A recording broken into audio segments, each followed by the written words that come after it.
Cup final మ్యాచ్లో భారత్ అను పాకిస్తాన్ రెండు టీముల మధ్య ఈ ఫైనల్ మ్యాచ్ జరగడం మనం చూసాం. కానీ ఈ మ్యాచ్లో భారత్ 5 వికెట్ల తేడాతో 147 స్కోర్ చేసి పాకిస్తాన్పై ఘన విజయం సాధించింది.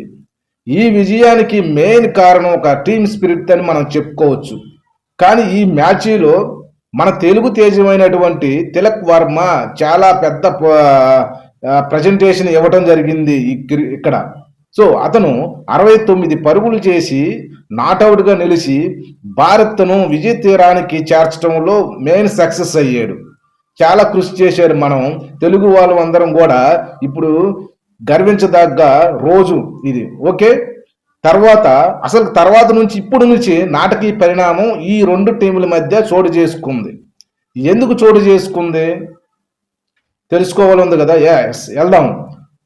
ఇక్కడ ఏసీసీ అధ్యక్షుడిగా నఖ్వీ అనే ఒక వ్యక్తి ఉన్నాడు.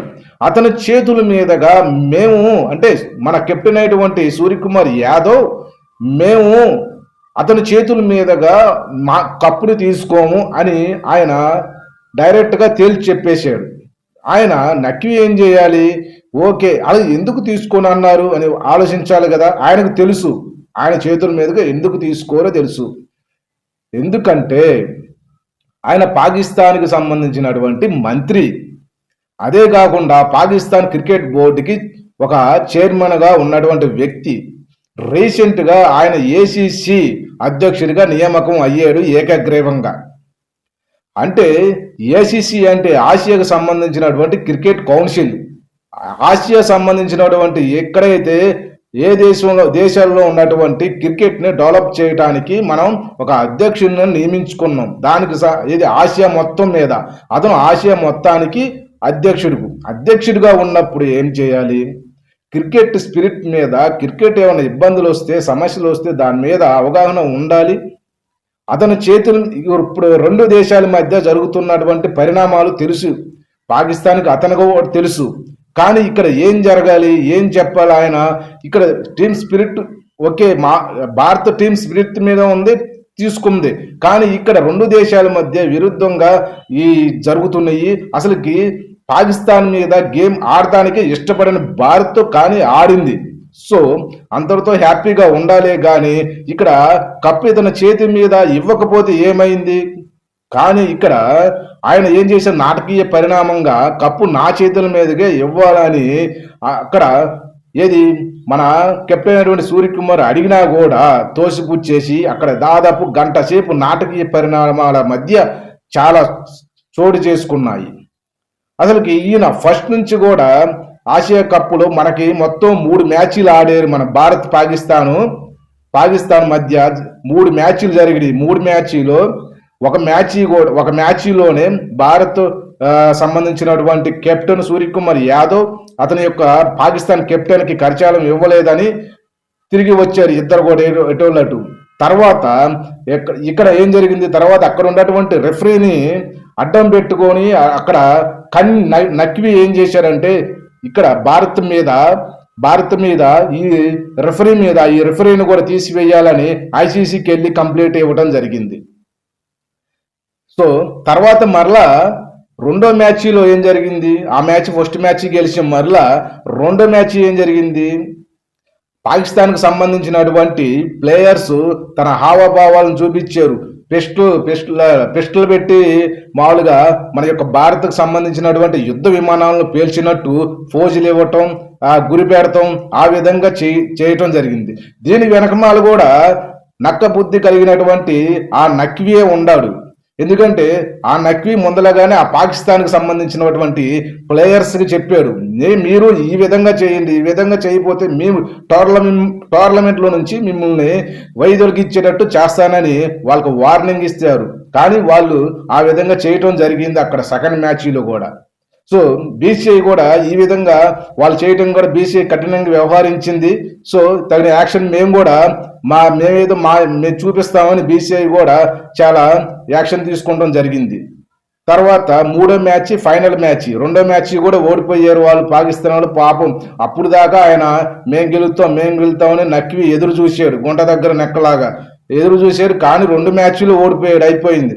తర్వాత ఫైనల్ మ్యాచ్ ఎలాగట్ట పాకిస్తాన్ ఏ విధంగా ఒక నక్క తొక్కున ఏది తొక్కొచ్చినట్టు ఉంది, నక్క తొక్కన అంటారు కదా, తొక్కొచ్చినట్టుంది. ఫైనల్కి వచ్చింది ఏదో విధంగా కష్టపడి ఏదో వచ్చిన తర్వాత ఫైనల్ మ్యాచ్ భారత్కి పాకిస్తాన్ మధ్య జరిగింది. సో ఫైనల్గా చాలా పోటాపోటీగా జరిగింది. ఫైనల్గా భారత్ అఖండమైనటువంటి విజయాన్ని సాధించింది.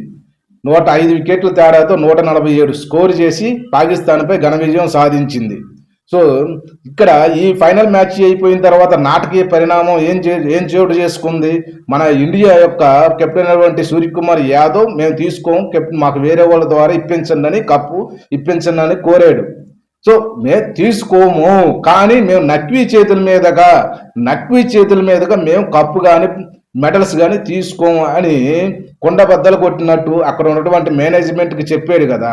తర్వాత ఆయన దగ్గర నుంచి ఇవ్వకపోతే అక్కడ పక్కన బంగ్లాదేశ్ వైస్ చైర్మన్ అయినటువంటి వ్యక్తి ఉన్నాడు, అతని చేతుల మీదుగా మేము తీసుకుంటాము అది కూడా సమాధానం ఇచ్చాడు సూర్యకుమార్ యాదవ్. కానీ నక్వీ ఏం చేశాడు, లేదు నా చేతుల మీదకి నేనే ఇవ్వాలని గట్టిగా మైదానంలో నుంచొని వెనకాల చేతులు పెట్టుకొని నుంచుకొని ఫోజులు ఇవ్వటం మొదలుపెట్టాడు. ఏమన్నా బుద్ధి ఉందా నక్వి? మామూలుగా నీకు ఇలాంటి టీమ్ స్పిరిట్ నీకు ఇలాంటి ఇవే? ఎందుకంటే రెండు సమస్య వచ్చినప్పుడు దాన్ని ప్రాబ్లం చేయాల్సినటువంటి అవసరం నీకు ఉంది. ఎందుకంటే నువ్వు ఏసీసీ సంబంధించినటువంటి అధ్యక్షుడివి కాబట్టి ఒక పెద్ద హోదాలో ఉన్నప్పుడు ఏదైనా ప్రాబ్లం వచ్చినప్పుడు క్రియేట్ అయినప్పుడు దాన్ని సాల్వ్ చేయాల్సిన అవసరం కూడా నీ మీదే ఉంది. ఏదన్నా చిన్న ఏజ్ మామూలుగా వేరే వాళ్ళు ఇంకా ఏసీసీ కాకుండా ఏమన్నా దేశాల మధ్య కూడా ఏమన్నా టోర్నమెంట్లు ఇబ్బందులు వచ్చినప్పుడు మేము ఏసీసీకి సంబంధించిన అధ్యక్షుడిని అడగటానికి వస్తారు, అంతేగాని నీవు ఈ విధంగా చేయటం కూడా కరెక్ట్ కాదు. సో ఆయన దాదాపు గంట సేపు నాటకీయ పరిణామంగా అక్కడే ఉండి చివరికి ఏం చేశాడు, ఆ కప్పు మెడల్ తీసుకొని మైదానం నుంచి చిన్నగా వెళ్ళిపోయాడు. ఎక్కడికి తీసుకుని వెళ్ళాడు? అతని యొక్క రూమ్కి తీసుకుని వెళ్ళాడు. ఎందుకు రూమ్కి తీసుకుని వెళ్ళాలి? అది కరెక్టా? రాంగ్. ఐసీసీ నిబంధనల ప్రకారం వాళ్ళ కప్పును బయటకు తీసుకుని వెళ్ళకూడదు.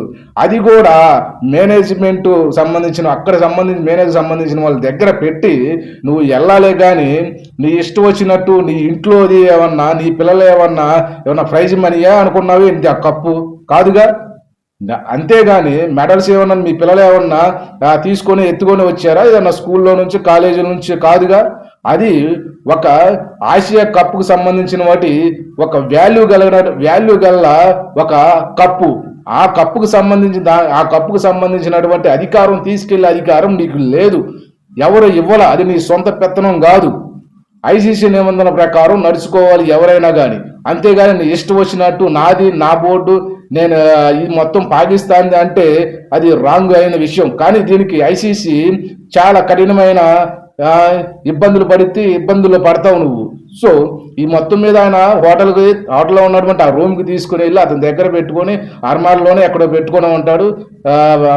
కానీ దీని మీద మన బీసీసీఐ టీము, మన భారత్ బోర్డు కూడా, క్రికెట్ బోర్డు చాలా మామూలుగా రాంగ్ పనులు చేస్తున్నామని చర్యలు మేము కఠినమైనటువంటి చర్యలు తీసుకుంటాం. దీని గురించి ఎవరు నిన్ను కప్పు తీసుకెళ్ళమన్నారు?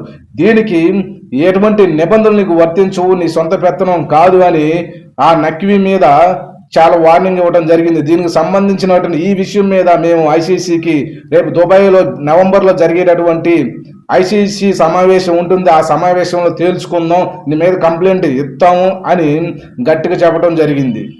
సో తర్వాత ఆ పాకిస్తాన్కి సంబంధించినటువంటి కెప్టెన్ అంతా నాటకాలు చేస్తున్నారు.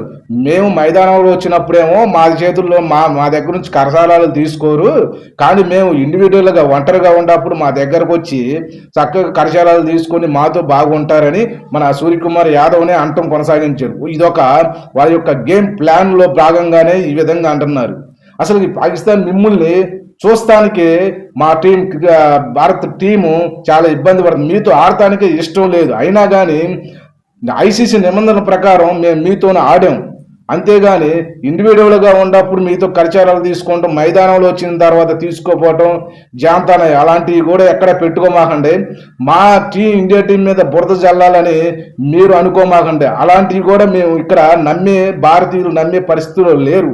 మీరు అబద్ధంగా ఇవి ఇష్టం వచ్చినట్టుగా మాట్లాడితే భారత్ పౌరులు ఇక్కడ ఎవరు లేరు మీ మాటలు వినటానికి.